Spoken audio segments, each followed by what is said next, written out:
I'm going to be honest. I'm sick and tired of hearing how every new business is disruptive, how everything has to be changed, how everything has to be fixed, when the things that really should be changed aren't being fixed. And so today I'm going to tell you what doesn't need to be disrupted and the things that should be instead.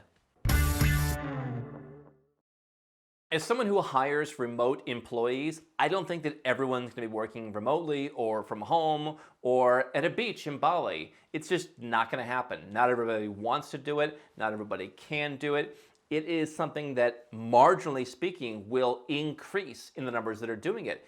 Work from home has dramatically changed. And yet, what I've also seen as someone who employs people is that some of our team in places in the Caucasus are saying, we really want to keep the office. We don't want you to sell the office. And so different cultures act differently, and making decisions and making assumptions on how things work in one country isn't really how things are going to work in all countries. And if there's one thing I want you to learn from Nomad Capitalist, it's not just go where you're treated best, but it's understand that what best is for different people is different all over the world. And if you're trying to disrupt stuff all over the world, you can't just apply the lens of one country. And so I've come out and said that I'm really tired of seeing businesses that are disrupting everything. It's become a kind of a corporate buzzword. And if there's one thing that I hate in business, it is corporate buzzwords. Now, we've seen things like Uber, obviously a very successful company. They disrupted the taxi industry. And now look at what's happened. In some places, the government has pushed back. I was in Greece not that long ago for a quick trip. I had to sign up for like the taxi club because they've been basically regulated into having to do a bunch of different stuff. There's certainly places where I've been where you can't have Uber. They've been regulated out of existence.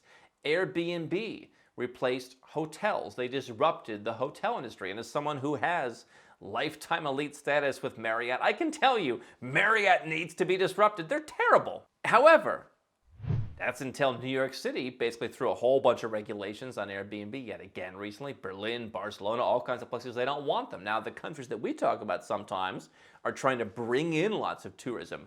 They know tourism. Countries like Georgia, yes, please, more tourism. We don't have enough hotels. How do we get more tourism? Yes, Airbnb, that's the answer. Let's let that work.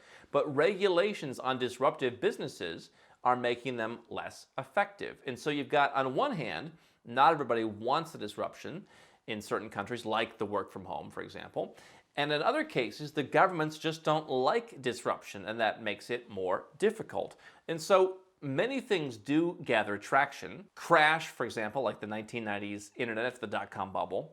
People wrote off the internet back then. Oh, it's over. There was an article, from 2001. You know, kids are using the internet less these days. We think it's a fad. No, too many people got too much stupid money to be involved. And then it fell off.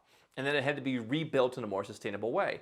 I almost wonder, as important as I think AI will be, if that's not the same thing. Is there so much hype with people just jumping on the bandwagon that you're going to see a lot of bad actors and bad performers just being washed out and then have a more sustainable increase? Disruption works, but I also think that not everything should be disrupted.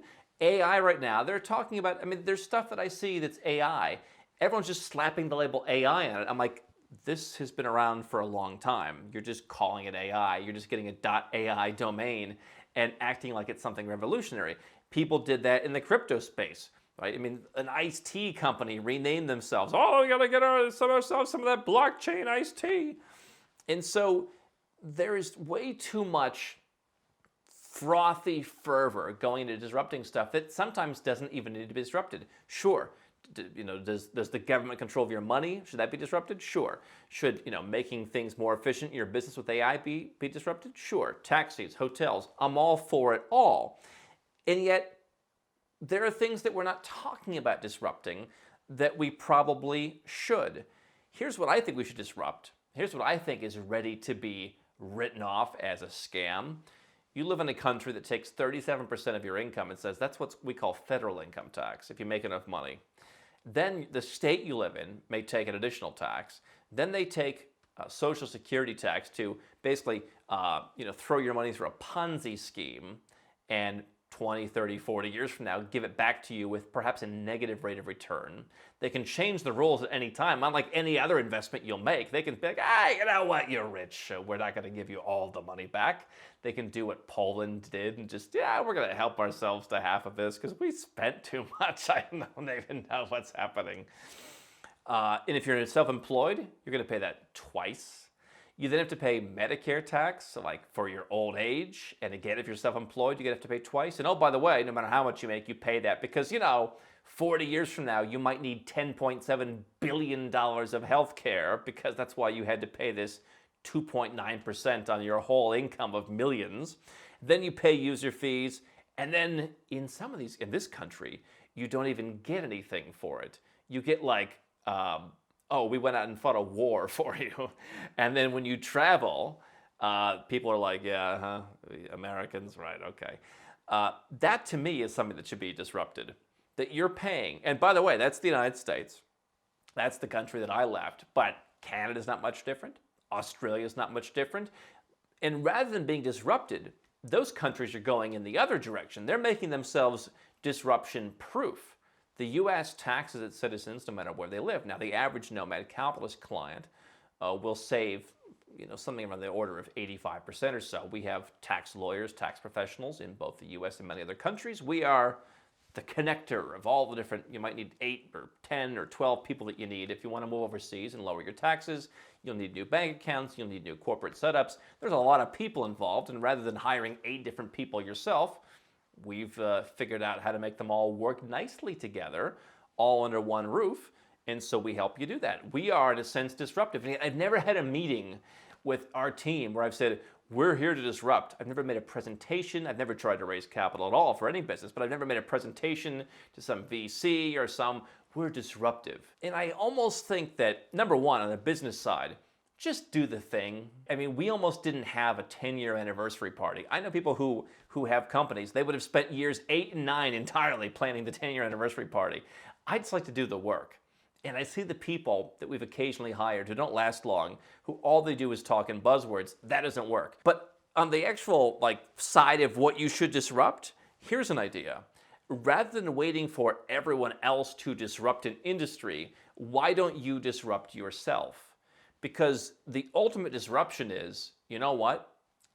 Just because I was born here doesn't mean I have to pay 37 plus 7 plus 12.4 plus 2. Here's what I want to disrupt.